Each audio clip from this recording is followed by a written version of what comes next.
good afternoon, everyone. I am Sarita Jackson with the Global Research Institute of International Trade located in Los Angeles, California. And today I will be talking to you about how to sell to the global market and looking at some of the ways in which my firm, GRIIT, helps clients, whether they are manufacturers or service providers, export to the international market.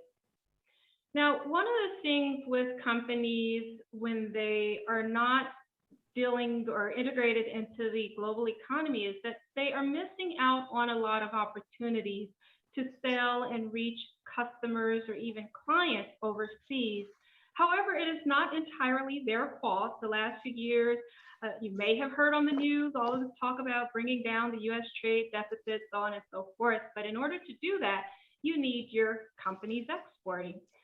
However, by my participation since I started GRIIT in 2013, I would attend a lot of workshops, participate in trainings, and just kind of listen to some of the messages sent to business owners, especially the small business. And as you can see here, my thing was this argument that, okay, as a small company or as a company in general, that less than 1% of all the 30 million companies here in the United States are exporting. 98% of those firms are small businesses. This is why you should export.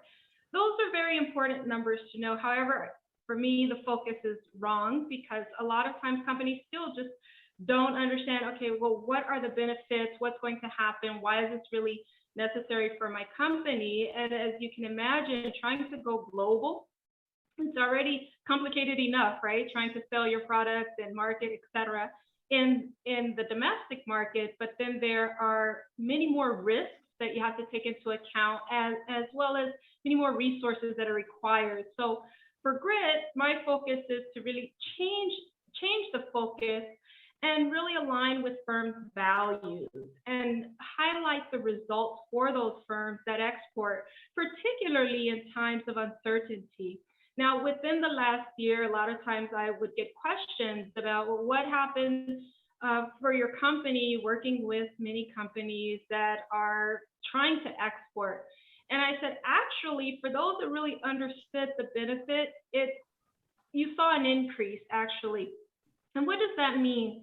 That when we talk about times of uncertainty, that really highlights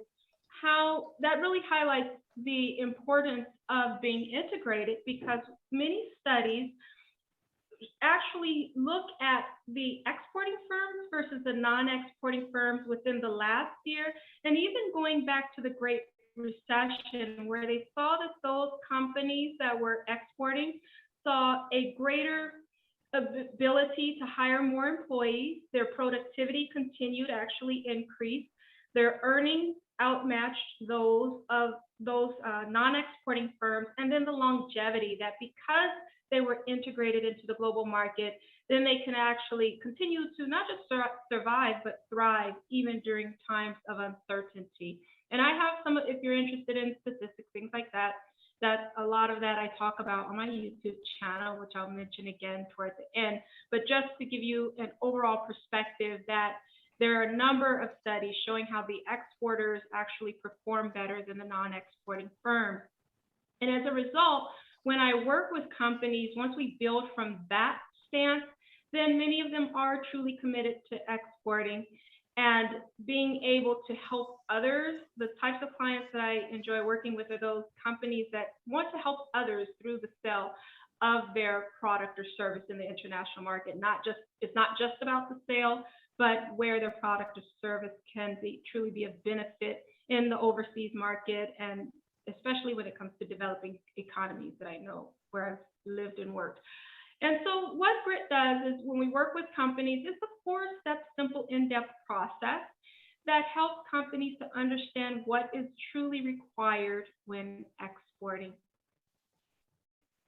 So the 4 steps, the first one is an internal review and analysis. I call the IRA, and not your retirement investment, but your internal review and analysis to determine the competitiveness in 2 areas of your actual organization, as well of the product or service in the global market.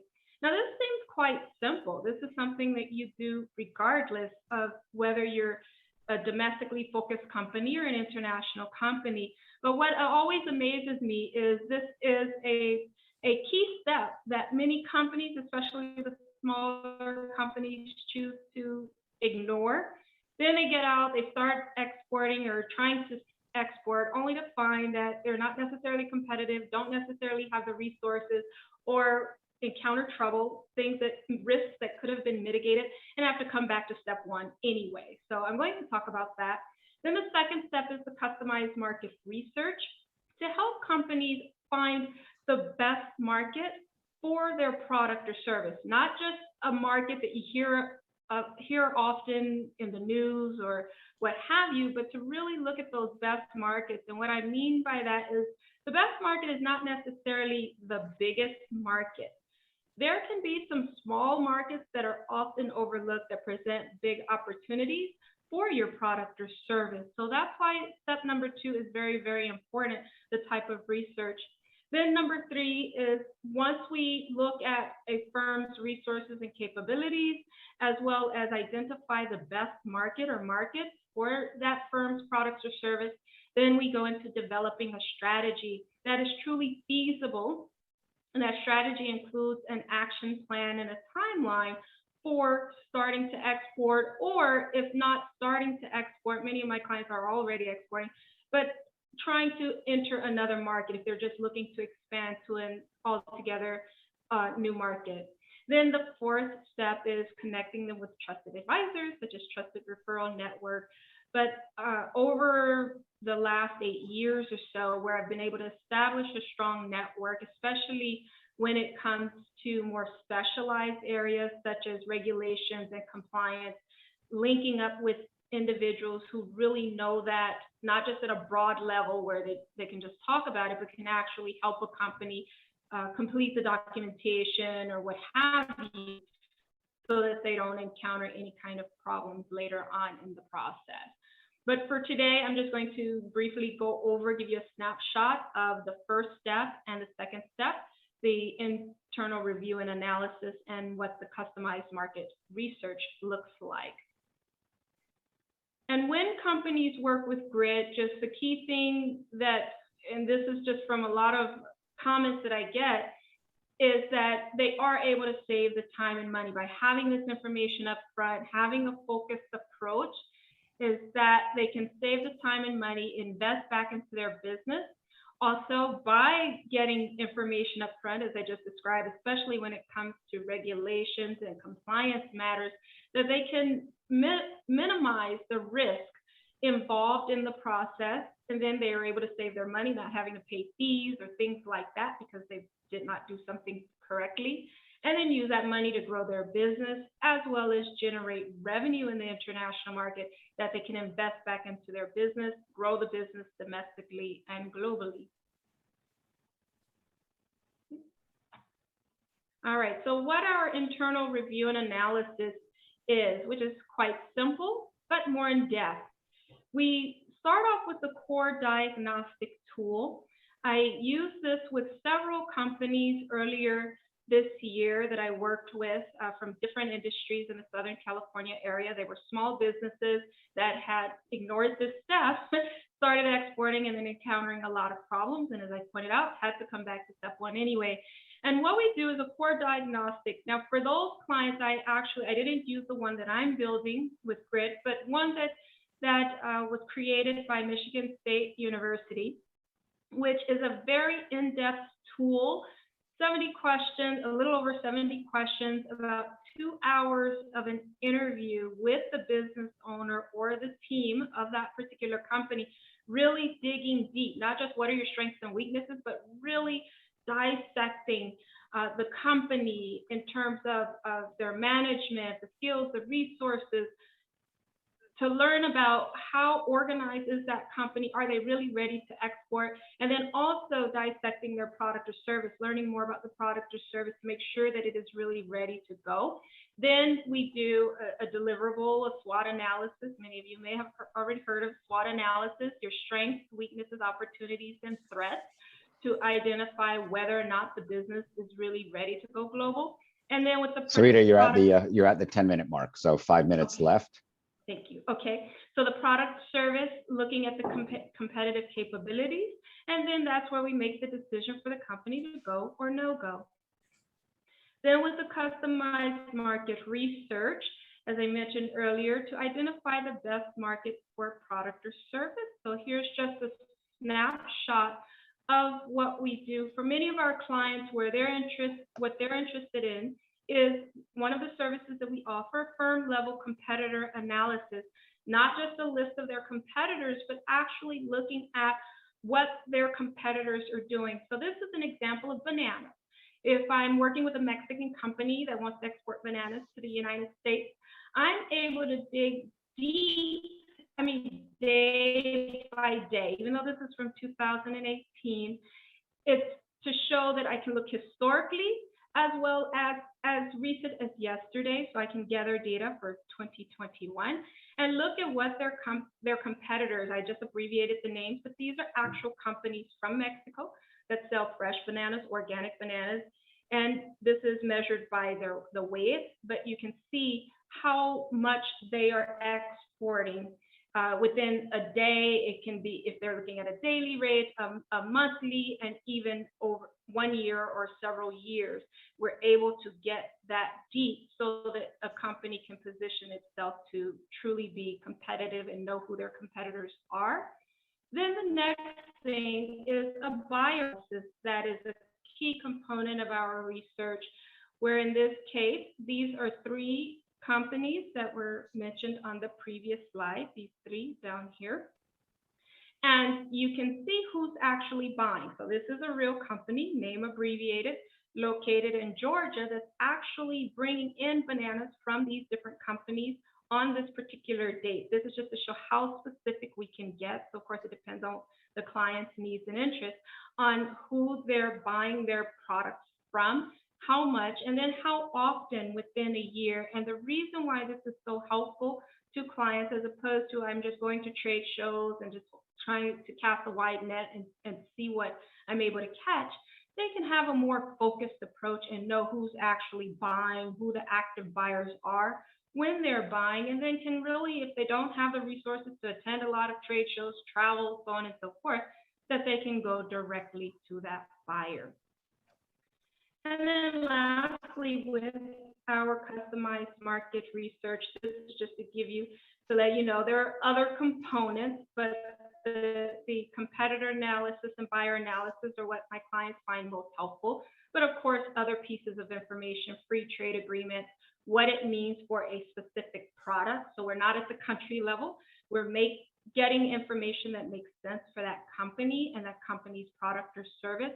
We'll do a pestle analysis, which is kind of a macro overview of a market, the political, economic, social, technological, environmental, legal information about a market, the market demographics, consumer behavior, industry trends and forecasts, and another important one for many of my clients, regulations and compliance.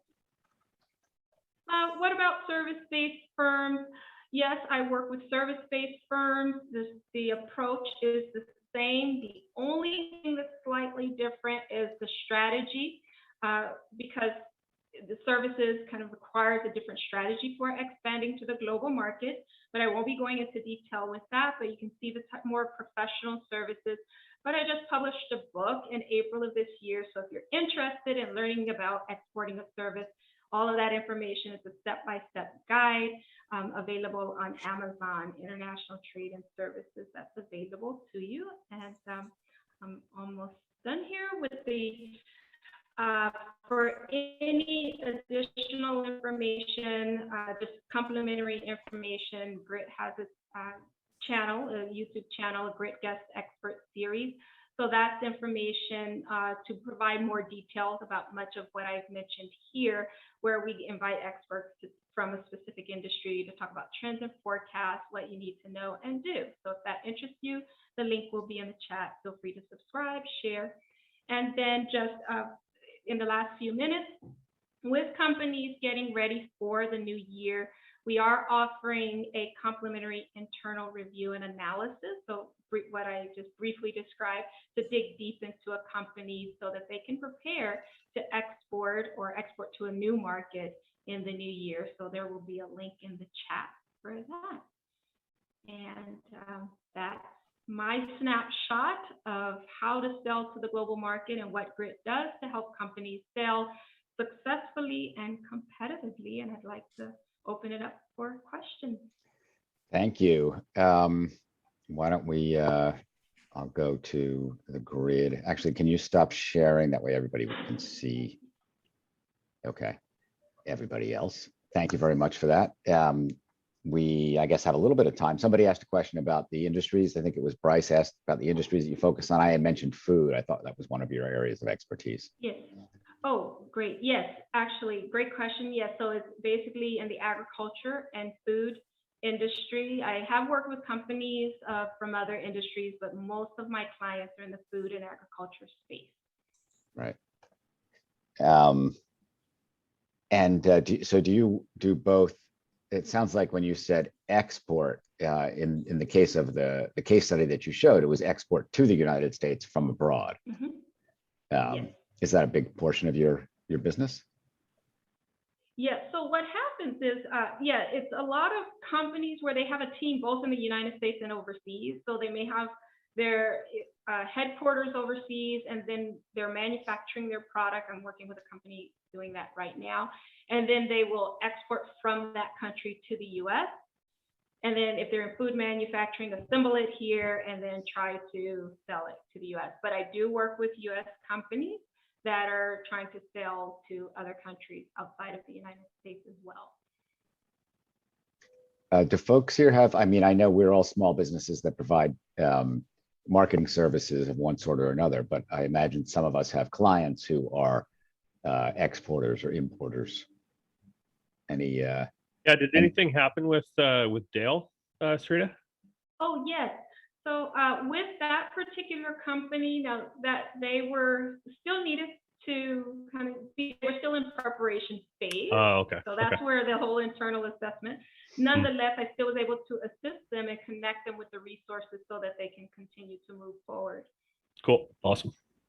Hey, Sarita, this is Keith Reynolds. Do you have a rule of thumb for a size of a services business that is ideal for starting to explore having international trade? Mm-hmm. Yeah, so in terms of whether even or just business in general, that I prefer that they've been in business a minimum of 3 years. And I hope this is answering your question, 3 to 5 years, but no less than 3 years. Because before that, you're still trying to prove yourself domestically. And then as far as revenue, because it requires quite a bit of financial resources and human resources, so $1 million and up, I usually prefer to work with. Can you repeat that on what was the dollar threshold? Oh, $1 million and up in annual revenue. Okay. But let me just kind of just add a little tidbit to that. I have worked with companies that are below that threshold, but they've been in business, they're established, so they already understand what's required. So they do have a budget, you know, and depending on what service they need, they at least have a budget for something to get started. So, but preferably for the whole process, $1 million and up. Thank you. That's great. And how did your banana client turn out? Oh, actually, that was just a scenario. I didn't, because I didn't want to reveal anything. I haven't dealt with bananas. I've dealt with other agriculture. So that was just to illustrate. Yes, we have no bananas. Sounds good. My bananas. Exactly. Exactly. Real props. All right. Well, thank you. Any other questions? Okay. I have one. Is there any kind of scenario that's typical or that you come across often enough that you'd say, here's what you need to watch out for when you get started with this? Let's see, let me think. Well, especially for food, it's really the regulations, that's where people get held up with, because you have your U.S. Department of Agriculture regulations, your Food and Drug Administration regulations. Depending on the product itself, sometimes you might have the EPA get involved, the Environmental Protection Agency, understanding the regulations at the state level as well. So that's where a lot of, at least for the food agriculture, where they really face a challenge, because you also have to understand the product itself, the components of the product, and then align that with, well, what particular regulation applies with that particular product. So it's mainly on the regulatory compliance side. And do you help your clients with those as well, or are you primarily? Yes. Okay. Good. That's good. Mm-hmm. Yeah, I'm involved in one actually as we speak. Great. Thank you. Faith, you're on mute, by the way, Faith.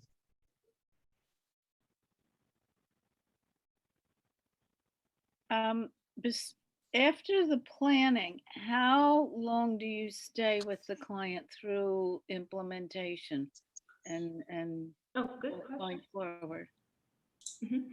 So usually when we do the action plan, it's for a year and a half, about 18 months. And then I stay on, just as an advisory role. So for about a year and a half. And then by that time, usually companies are okay. You have a specialty in terms of different parts of the world? Oh, yes. Latin America and the Caribbean. I do speak, read, write fluent Spanish. So that's not an issue, even if it's in Spanish, for Latin America and the Caribbean, and Sub-Saharan Africa. And Sub-Saharan Africa. Clients, yeah, many of the food clients, now I am dealing with Asia, but most of them have been from Sub-Saharan Africa. Yeah, trying to take advantage of one of our agreements, African Growth and Opportunities Act, and then Latin America and the Caribbean. Is there any increased demand now that car companies and other hard goods manufacturers are looking for recyclable products that might come from the agricultural world? I actually happen to run it. I'm not privy to that. Oh, go ahead. Yeah, I ran into somebody a while back who was actually looking to sell coconut husks into the automotive market for seat cushions. It used to be a fairly big resource for that market, but now that it's now it's all synthetic, but synthetics, of course, are harmful for the environment. So. But it was pretty interesting because coconut husks, of course, otherwise are thrown out, right? But it's apparently a very strong fiber, and so you could use it for stuffing in a car seat. That's something I'll look into, though. Yeah, I haven't run into it personally. All right. That's a interesting question.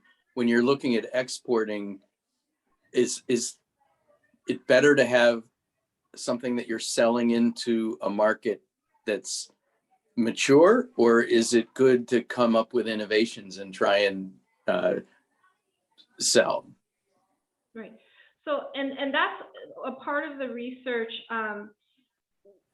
It depends on the product. However, because I have worked on both sides, where if there is a huge demand, then yes, this is the market for you. But sometimes it can be so saturated. So usually those companies where they have something unique, that's where identifying the best market becomes so important, to say, okay, it's unique, but then the conditions also present themselves where you can actually sell and develop this particular market overseas. So either way, but that's where really kind of looking at the conditions of the market to make sure that you're successful.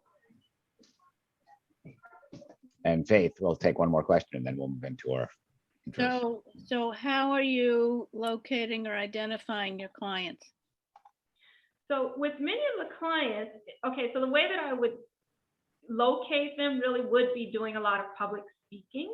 okay, of course, this is pre-pandemic, really just being out, I would be brought on by the government agencies, like the Small Business Administration here in California. We have the Centers for International Trade Development, where they were tasked, so I didn't get into the policy side, but many of these agencies were tasked to encourage companies to export. So that's how I really was able to get out and see who was out there, who needed what.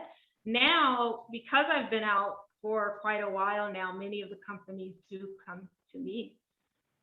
Yeah, and you know, through the YouTube channel, especially last year, I thought everything was going to just kind of come to a screeching halt. Things really picked up for me with companies that were looking to develop a new strategy in the current conditions. So yeah, so the first part was through the public speaking, and then now, you know, they're starting to come my way through referrals. Did you put your YouTube channel a link in the chat? Yeah, I'm gonna put it in right I will. now. I'll put it in the newsletter. Oh, great, thank you. Yeah, the YouTube channel has the guest experts, and then also a weekly thing I do every Tuesday. Trade on Tuesdays at 2, so 2 p.m. Pacific time, with weekly tips, 2 minutes and 2 tips. Let's see, I'm putting it in the chat now. All right, well, you're working on that. I will put in the chat the order in which people showed up, more or less. And thank you for that. So this is to everyone. So Faith, then Mark, then Bryce, then Nikki if she comes back, and then Keith. And we could do it 2-3 minutes. We have plenty of time. I'll set it at 3, which gives most people plenty of time. Faith, you want to go? And I will, hold on, let me go to the speaker view so that Faith, you will show up. And if everybody else could put themselves on mute.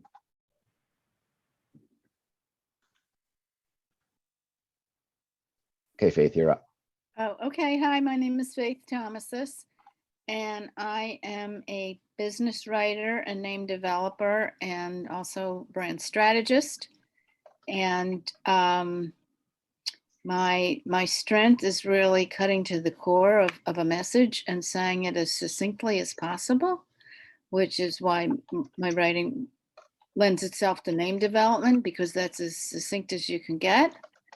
And I do websites, brochures, any kind of business to business, but also some business to consumer writing. I've got a broad range of experience. I'm very flexible. I've done consumer packaged goods. I've done finance. I've done some tech. I've done the website for an online racetrack betting service. So if you can't get to the track, you can bet online. I've become an expert in that. So I've been on my own for almost 30 years, and I work both directly with clients and also in conjunction with other agencies, either design consulting firms, branding firms, advertising agencies, and they bring me in as a specialist because I have expertise that they might not need on a full-time basis, and I can come in and be presented as part of the team. So I'm based on the East Coast, and have enjoyed being part of this group. Things were very quiet, but I got a huge job come in last Friday, so I'm very excited. A big naming job for a startup.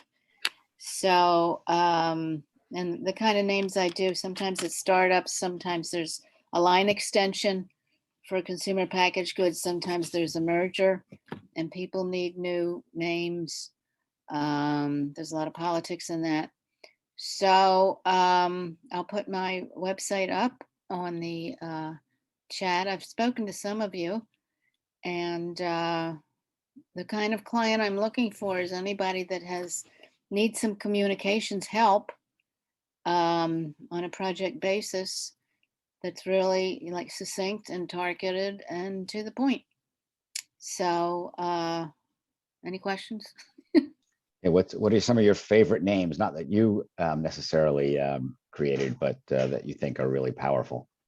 Well, the best one is it's been around forever is the bug spray off. I mean, just says it all. Very great. So, yeah, yeah.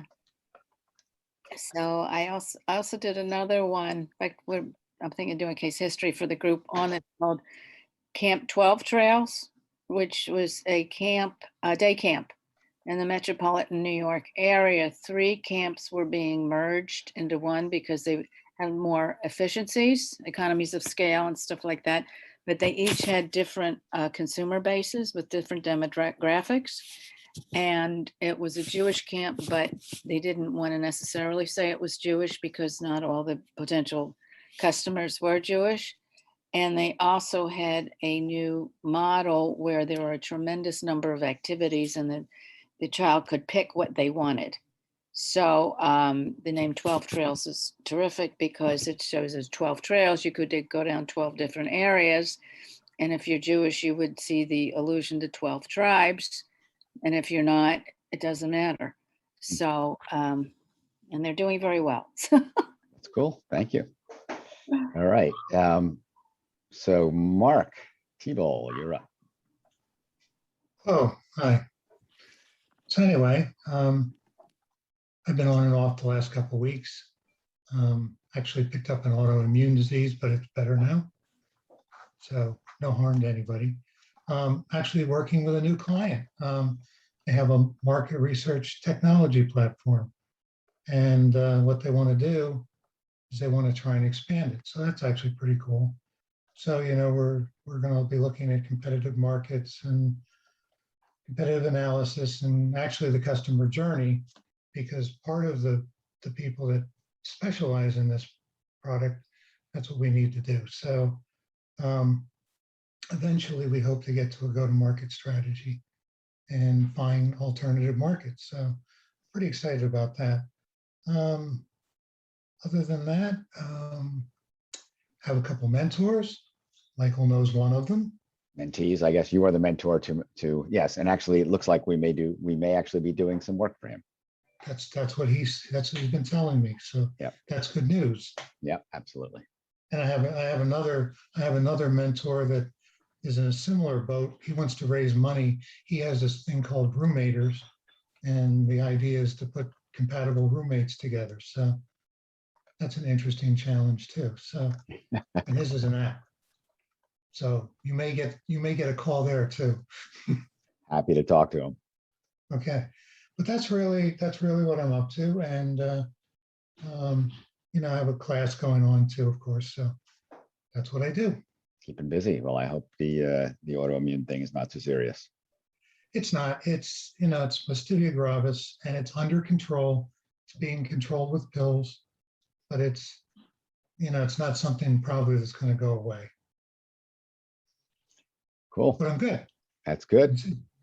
Well, I'm glad you're here to share your experience and your new work with the market research technology company. All right, so let's go on. So Bryce, take it away. Hey everybody, hope everybody's doing well. I've had a really eventful last couple of weeks, which has been fun. So a while ago, I was talking quite a bit about Cannibal, which basically saves large companies a lot of money on SEM and Google AdWords by optimizing their spend. I connected with a couple people in the last week that looks like we got some traction happening with that. So I'm pretty excited about that. I've connected with, just to give you guys an example. So the ASU, Arizona State University, they spend in the neighborhood of $3.5 million a month on Google AdWords. And we did a scan of them, 10% savings. So they're wasting essentially $350,000 a month on, you know, this basically unknown issue within the Google ecosystem, which the AI that we developed fixes, you know, very, very easily. So pretty exciting. Don't know if anybody has connections to large companies, but that's one of the things that I'm refocusing on right now because we're getting some good traction on it. And so Arizona State University. So would that imply that other large state universities might also be spending that kind of money? I don't know if all of them spend that kind of money. Like I looked up Harvard, they spend basically nothing because it's freaking Harvard. So, so probably the more B2 like Harvard State would be a University. B2B sort of situation where like everybody knows who they are, and Right. Arizona State is more B2C, if you will. That's like, hey, trying to pull in everybody from all over the place. So yeah, the large universities that have a big footprint. Another one is Grand Canyon University, which is also in Arizona, oddly enough. They spend about the same amount of money, oddly enough. So I'm trying to connect with them as well. But yeah, any large company that spends a decent amount of money, which is more than $50,000 a month on SEM, can probably save them a ton of cash. And there's a referral fee in it for anybody that sends me business. Separate from that, I had a big call just before getting on here today about a construction company that's kind of changing how construction is going to be done in the future. It was a really good call. If anybody knows anybody that's connected to new building of large projects, so townhouses, condos, towers, anything like that, yeah, love to talk to you and that person, because huge opportunity. So I have somebody who I did some work with who works at the College Board, and she, so the College Board is the organization that puts out the SAT. Yeah, but she's actually in helping colleges market themselves. Oh, that'd be perfect. That'd be a fantastic connection, probably. Yeah, I mean, I don't know if she's still, I think she's still in that department. When we did the work for her, she was in that space. So she might be a good contact if she'll remember me. Yeah, and to you, Michael. So I did talk to Gary Benner something or other. Oh yeah. Had a really good call with him. He said he was busy for the holidays, so I was going to follow up with him again today, Okay. actually. Okay, good. Hey, Bryce, there's a company in New Jersey I've lost track of, but I did some work for quite a while ago, called Market Source. Mhm. And all they do is, well, one big division of theirs is collegiate marketing. Okay. And, that's the kind of partner that might have the inroads for you to offer an audit type service. Yeah, definitely, but potentially. And so how we kind of swing it to marketing agencies, because normally agencies like that charge a percentage of income. So we basically tell them, hey, get better metrics on everything that you do for everybody. And then these savings that we're going to find for you, because I can almost guarantee that we will, redeploy that into other keywords so that you still make that money and it's not just taken off of the table for you. Because we've gotten pushback from other marketing companies like, yeah, screw you, because you're taking money off the table for us. But yeah, That's amazing. They spend $3 million. Arizona State University spends $3 million a month. You're able to save them $300,000 a month. That's great. Yeah, and that's the average. Sometimes it's more, sometimes it's less. Right.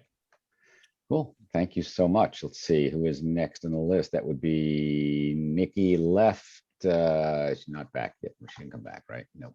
Keith, you're up. So I'm Keith Reynolds. I have a background in working with both brands and agencies on content and events. And over the last 7 years, I've developed a methodology that can stand up a content initiative and get things up and running and generating leads in 90 days. And I have a documented strategy that we take people through. I've been delivering it as a CMO in my job roles, and I've written a book about it. And in the last year since the pandemic, I've done a half a dozen content strategies for companies that are looking to take advantage of the internet. As the market has been changing, they have to, do a lot more creative online kinds of things. And so to be able to quickly pull a strategy together, we've used our methodology for that. And I've turned it into a course and have been working over the summer on building out a Kajabi class. And my hope is that by the middle of October, we have it working end to end. You can sign up for the class, watch the videos, download our worksheets, get access to us, me and my team in workshop settings, as well as one-on-one kinds of engagements. As well as continuing to look for the turnkey strategy projects, which are nice and profitable. And just when you take a look at what we deliver for clients, there's a lot of value. It's a survey of market research, SEO, as well. And that's why I'm thrilled to meet Bryce. And then also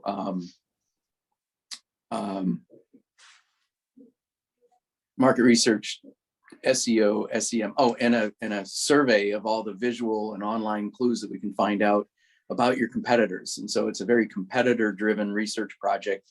A lot of what we do reminded me of the presentation today. It's how do you get organized and get content that's going to stick, and you have an ROI model tied to it as well. So you have a reasonable assurance that you can achieve results. You can go to your board, you can go to your CFO. I like to say it's marketing that a CFO can love, because it's very accountable. It's how you get your projects funded, and it's how you establish the reviews as you go forward. So that's really my thing is, can we take it down to a course level and get smaller businesses? I've had a couple of pilots. I have a company that has a very high-end bookkeeping service, and the owners didn't really have a strategy, and they didn't understand marketing. And in 6 sessions, they're like so into marketing, and they're developing their strategy, and they're picking their tools and what marketing automation platform they want to use. And it's been cool. Instead of doing the work for them, I've set up, the guardrails for them to go and do this discovery themselves. So I'm looking for smaller companies that are looking to have a training experience, and larger companies that are looking to have a turnkey service. And all of the things on the website that we do are actually examples of how we build the strategy. So we're eating our own dog food. Would love your feedback in the coming weeks as we bring this to market. Thank you. Great. Did you speak to Jason Kramer about the automation? So Jason's been fully involved. We have SharpSpring integrated with Kajabi, and we can run funnels out of Kajabi, and then they update the SharpSpring records. We have client notes. I meant for your bookkeeping client, for example. You mentioned automation, that they're looking at automation. Yeah, no, well, I have referred a number of clients to Jason, and he's in the mix, but they're small. It might, It might be too small for him. One of the cool things that we do is in the strategy, we develop an ROI model, so that when you look at spending $1,200 a month on Jason, it's in the context of, yeah, but I'm trying to make 50 grand, and I've done other marketing programs, Right. And this is the kind of results that we get. So yes, I put that expense in context, and it's really an investment. That's definitely Jason Kramer is one of my best friends. Cool. Wonderful. All right. And I will go. I'll put my timer on here as well. So as you know, my name is Michael Bendit. My company is Software Development Resources. I'd like to talk a little bit about a prospect that was a client, and I guess they're a client, but they've been a lapsed client. A guy who founded a small startup that for whom I provided some development resources to help him, because he didn't have the wherewithal or the budget to go recruit people, and it was a real startup, so he didn't have a lot of extra funds. He was able to find an outsourced team through me to develop the products that he's building, and they are AI-based products, natural language processing, and apparently they're about to raise, on the verge of raising their first round. I don't know if you call it an A round or a seed round. He said it's going to be sizable, and he's looking to expand that team. So he came back to me and asked specifically if I had a team in South America, because he's looking for a team that is time zone aligned, and he was specifically looking for a team that has experience with front end development. So that's when, for people who are not familiar with back end versus front end development is everything that sort of shows up on the browser itself, or that runs on the browser. So it's the experience, most of the user experience, and it's separated from what goes on in the server. So oftentimes the development there's a front end development team and there's a back end development team. And he's looking specifically for a front end development team. So that's why people come to me, because they need a particular set of skills, be it a platform or that they're currently using, or a programming language that they want to use, or front end versus back end. And they may want to go offshore or dual shore because they want to save the money, and they are, are willing to, or are okay working with an offshore or dual shore team to save the money. This particular team's in Uruguay. South America it's similar in terms of cost to Eastern Europe, so probably around a $65 per hour range. Uruguay is a little more expensive than some of the other countries down there because it's more economically robust, but it also has a great pool of developers. So my best clients tend to be in the marketing space, as well as startups like this one. And some of my best leads are those small marketing agencies, digital marketing agencies that don't always have the resources in-house to do the work themselves. So we're at 7 minutes of any, I'll go back to the gallery view. So everybody can see everybody else. I guess I can see everybody else. Any questions, comments, things you want to discuss?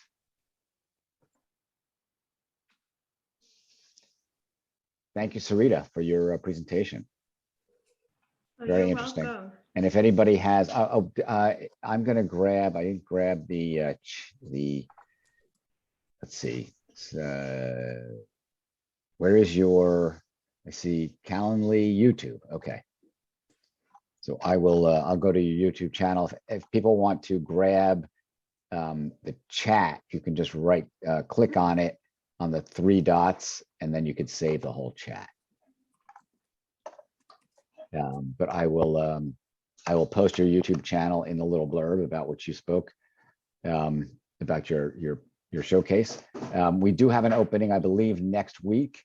The following week it's taken. If somebody wants to do a showcase next week, it is open, and you can grab it on, let me just make sure it's open still. Yes, October 5th.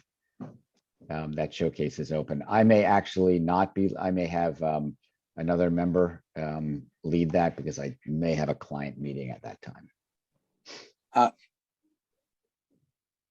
Let me think about it. It could be a really valuable experience for me to be able to pitch the course that we are talking about. Sure. So let me check my calendar. Okay, it's October 5th, 11 a.m. So it's Tuesday at 11 a.m. Tuesday at 11. Okay, thanks so much. Absolutely. Any other comments, questions? Okay. Thanks, Okay. Michael. Always a Okay. pleasure. I'm putting Thank my you all. Everybody. Hold on, you're putting what in? LinkedIn. Oh, great. okay. Yeah, if folks don't have each other's LinkedIn and you want to grab it out of the chat, just open the chat, click the 3 buttons, and then save chat as the first choice. Thank you all. Have a great Have a week, great evening. everybody. Thank you. Take care. Bye-bye. Thanks so much.